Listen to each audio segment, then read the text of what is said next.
Narration promo script. कभी सोचा है कि एक छोटे से घर में तीन दिल कैसे एक दूसरे के लिए जीते हैं?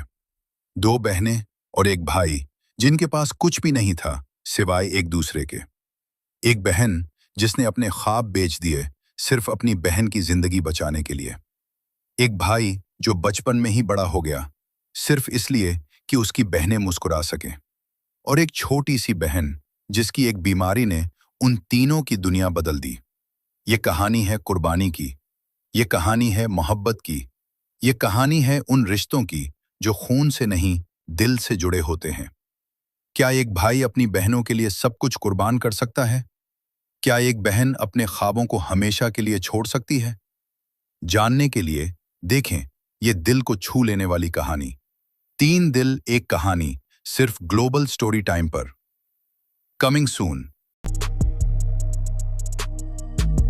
उन्वान, तीन दिल एक कहानी।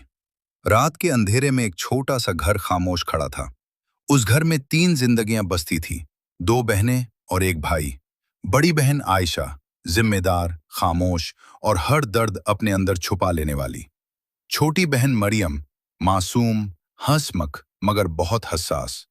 और उन दोनों का उकलूता भाई अली जो उनकी पूरी दुनिया था। उनके वालिद का इंतकाल कई साल पहले हो चुका था और मां भी ज्यादा अरसा जिंदा न रह सके। अब ये तीनों ही एक दूसरे का सहारा थे। आयशा ने मां की जगह ले ली थी। सुबह जल्दी उठना, घर का काम करना और फिर सिलाई करके पैसे कमाना, यही उसकी जिंदगी थी। एक दिन मरियम ने कहा, आपा, आप थक जाती हो? आयशा ने मुस्कुराकर जवाब दिया, नहीं पागल, तुम लोग हो ना, मेरी ताकत हो। मगर हकीकत ये थी कि वो हर रात चुपके से रोती थी ताकि उसके बहन भाई कमजोर न पड़ जाएं। अली अभी सिर्फ 15 साल का था, मगर हालात ने उसे वक्त से पहले बड़ा बना दिया था। वो पढ़ाई के साथ साथ एक दुकान पर काम भी करता था। एक दिन वो देर से घर आया और उसके हाथ जख्मी थे। ये क्या हुआ? आयशा ने घबरा कर पूछा। अली ने हंसते हुए कहा, कुछ नहीं, बस थोड़ा सा काम ज्यादा हो गया था। मरियम की आंखों में आंसू आ गए। भाई, आप हमारे लिए इतना सब क्यों करते हो? अली ने उसके सर पर हाथ रखा, क्योंकि तुम दोनों मेरी दुनिया हो। वक्त गुजरता गया मगर मुश्किलात कम न हुई। एक दिन अचानक मरियम बीमार हो गई। तेज बुखार, कमजोरी और फिर डॉक्टर की बात ने सबको हिला दिया। उसका इलाज महंगा है। ये सर कर आयशा और अली एक दूसरे को देखने लगे। उनके पास इतने पैसे नहीं थे। उस रात आयशा ने अपनी अलमारी खोली। उसमें एक छोटा सा डब्बा था जिसमें उसकी शादी के लिए जमा किए गए जेवरात थे। उन्हें हाथ में लिया और आंखों में आंसू आ गए। ये मेरा ख्वाब था, उसने आहिस्ता से कहा, मगर मरियम मेरी जिन है। अगले दिन उसने वो सब बेच दिया। जब अली को पता चला तो वो खामोश हो गया। आपा, आपने अपने ख्वाब क्यों बेच दिए? उसने भारी आवाज में पूछा। आयशा ने मुस्कुराकर कहा, कुछ ख्वाब ऐसे होते हैं जो हम दूसरों के लिए छोड़ देते हैं।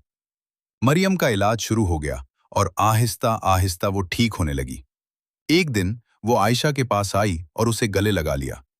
आपा, मैं कभी आपका ये एहसान नहीं भूलूंगी। आयशा ने उसके आंसू पूछे। ये एहसान नहीं, मोहब्बत है। चंद साल बाद अली ने अपनी पढ़ाई मुकम्मल की और एक अच्छी नौकरी हासिल कर ली। उस दिन वो घर आया तो उसकी आंखों में खुशी थी। आपा, अब आपको काम करने की जरूरत नहीं है, अब मेरी बारी है। आयशा की आंखों में आंसू आ गए। ससर ये खुशी के आंसू थे। कुछ महीने बाद अली ने आयशा के लिए एक रिश्ता तय किया। लड़का अच्छा था, समझदार था, मगर आयशा हिचकिचा रही थी। मैं तुम दोनों को छोड़कर कैसे जाऊं? उन्होंने उसका हाथ पकड़ा। आपा, अब हमें भी तो आपकी खुशी देखनी है। शादी के दिन आयशा दुल्हन बनी बैठी थी। उसकी आंखों में खुशी भी थी और जुदाई का दर्द भी। अली उसके पास आया और आहिस्ता से कहा, आपा, आपने हमें संभाला, अब हम आपको खुश देखना चाहते हैं। मरियम ने उसे गले लगा लिया। आप हमेशा हमारे में रहोगी। रुखसती का वक्त आया। आयशा ने आखिरी बार अपने घर को देखा जहां उसने अपनी पूरी जिंदगी गुजारी थी। वो रो रही थी, मगर उसके दिल में सुकून था, क्योंकि वो जानती थी उसने अपने बहन भाइयों को एक बेहतर जिंदगी दी है। सालों बाद तीनों अपनी अपनी जिंदगी में खुश थे, मगर हर ईद, हर खुशी वो एक साथ मनाते और जब भी वो मिलते तो एक ही बात कहते, हम तीन नहीं, एक हैं। सबक: रिश्ते खून से नहीं, कुर्बानी से मजबूत होते हैं और बहन भाई की मोहब्बत दुनिया की सबसे खालिस मोहब्बत होती है।